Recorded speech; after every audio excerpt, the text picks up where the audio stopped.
Refa bora wa Afrika ambaye alikataliwa huko Marekani amepokelewa kwa shangwe kubwa sana katika taifa lao la Somalia.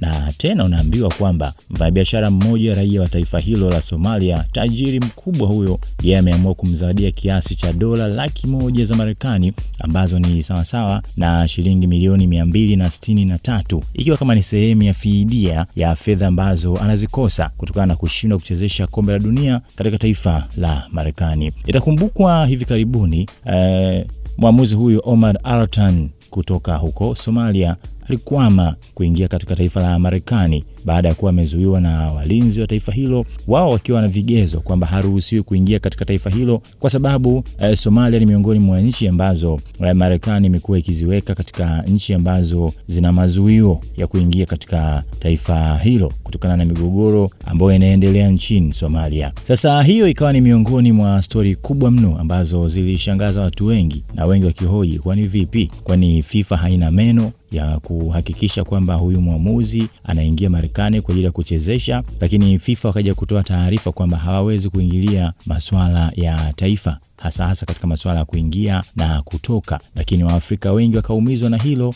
na wakibaki na gumzo kwamba vipi inakuwaje tunafanywa mambo kama haya. Lakini sasa habari nzuri ni kwamba anakwenda kuchukua kiasi cha shilingi milioni 263 za Tanzania kutoka kwa huyo mfanyabiashara, huku marefa wengine ambao wao wamepata nafasi ya kuchezesha huko kombe la dunia wanalipwa kiasi cha shilingi milioni 131 hadi shilingi milioni 197. Sasa ukiangalia hapo ni tayari imekwisha kuwazidi kiasi ambacho wao watakipokea. Sasa hii inaonyesha ni kwa kiasi gani ambavyo Waafrika wameamua kuungana na kumuunga mkono ama kumpa moyo refa huyu ambaye ndiye aliyekuwa mwamuzi bora kutoka bara la Afrika. Lakini bahati mbaya ndio hivyo, amekumbwa na mikasa hiyo ambayo imemfanya arejee nyumbani akiwa na huzuni, mikono mitupu. Una mtazamo gani katika hili? Shuhudia shangwe hilo.